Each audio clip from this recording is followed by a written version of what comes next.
नीचे हो जाएगी। आप में औकात नहीं है कि आप अपने गले से पानी को रोक लीजिएगा। जो महादेव करते हैं हम वो करेंगे। महादेव गांजा पिएंगे तो हम पिएंगे। महादेव अगर नंगे घूम रहे हैं तो हम नंगे घूमेंगे। ये हम कर सकते हैं क्योंकि हम अघोर संप्रदाय से हैं। हम उसी चीज को मान रहे हैं, शिव को ही मान रहे हैं। शिव ही सत्य है और मसान ही हमारा सत्य है। ये अघोर है, ये अघोरियों के लिए ना घर है ना द्वार है। उल्टी खोपड़ी उल्टी ज्ञान माँ भूतनी बाप शैतान जय हो मसान। ये घर से जब घर छोड़ के कदम बाहर रखते हैं तो ये यही कह के निकलते हैं कि हमारे लिए जो भी है वो शमशान है और कोई चीज नहीं है। उल्टी खोपड़ी उल्टी ज्ञान, ये कोई भी बात करेंगे अघोर। अघोरी को पहले पहचानिए।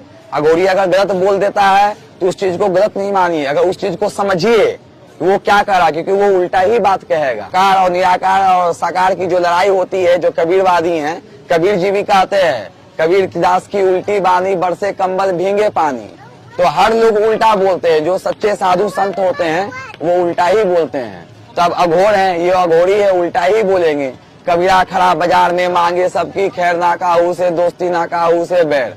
पहले तो ये किसी को छेड़ेंगे नहीं और जब ये छेड़ेंगे तो ये किसी को छोड़ेंगे नहीं, क्योंकि ये खुद भैया घर द्वार छोड़ के जो अपने माँ बाप को छोड़ दिया, घर संसार को छोड़ दिया, और हम उनको अगर छेड़ेंगे तो वो हमें क्या छोड़ेंगे। लेकिन उनके बारे में हम गलत कहते हैं तो ये उनपे उंगली उठाना हमारे लिए गलत है कि वो सनातन धर्म पे हम उंगली उठाएं या इस धर्म पे उंगली उठाएं, तो ये गलत है। अगर हम एक उंगली इन पर उठाते हैं तो ये तीन उंगली हमें एडिट करती है, हमें देखती है, इशारा करती है कि भैया तुम बहुत बड़े गलत आदमी हो। वो साधु है लेकिन तुम क्या हो ये तो बताओ। वो बैठा ये तपस्या तो कर रहा है लेकिन तुम क्या कर रहे हो ये बताओ। तीन तीन सवाल करता है तुमसे। हम तो कर ले रहे हैं, ठीक है, ये तो तपस्या कर रहे हैं, हम क्या कर रहे हैं। तो इसीलिए सनातन धर्म पे भैया सवाल जवाब कोई ना उठाओ। जो चल रहा है उसको शांति से चलने दो। अगर भारत है, अगर भारत क्षेत्र में अगर रहना है, शांति से रहना है तो भैया प्यार से रहो।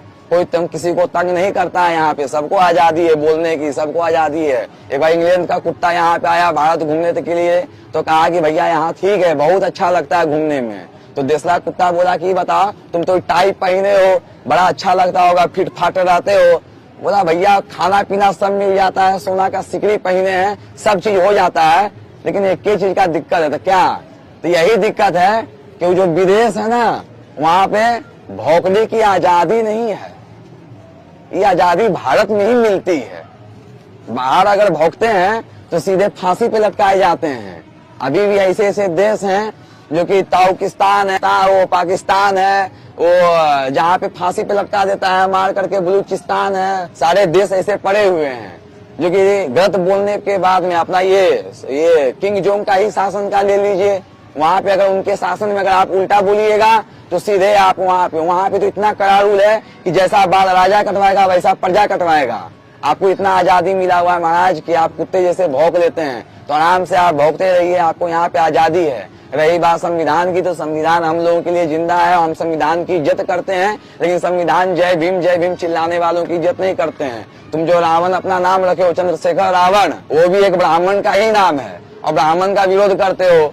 भीमराव अम्बेडकर कभी ब्राह्मण का विरोध नहीं किए, वो समाज का विरोध किए, समाज के वर्ग का विरोध किए, ब्राह्मण का विरोध नहीं किए। वो ब्राह्मण से ही पढ़े लिखे।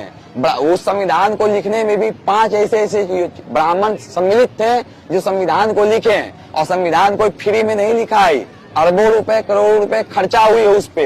इस भारत देश की, समाज की, इस जनता की उस पे खर्चा हुई है। मात्र लिख देने मात्र से हम आपको कॉपी दे दिए, कलम दे दिए, रहने खाने हगने मुतने सोने घूमने सब सुविधा दे दिए, तो आपको बैठकर लिखने में क्या दिक्कत है। भीमराव जी आप तो लिख दिए संविधान, हम इस चीज को मान रहे हैं, लेकिन चिल्लाओ नहीं, जय भीम चिल्लाओ नहीं। चिल्लाने से कोई मतलब नहीं है। ये है कि हम उस चीज को मानते हैं जिसके कारण भारत चल रही है। हमारे गरीब लोग, हमारे पिछड़े लोग, सब लोग आगे बढ़े, यही हम चाहते हैं और शांति से रहना चाहते हैं कि भैया आप शांति से रहो, हम भी शांति से हैं। कबीरा खड़ा बाजार में मांगे सबकी खैर, ना काहू से दोस्ती ना काहू से बैर। सियावर रामचंद्र की जय।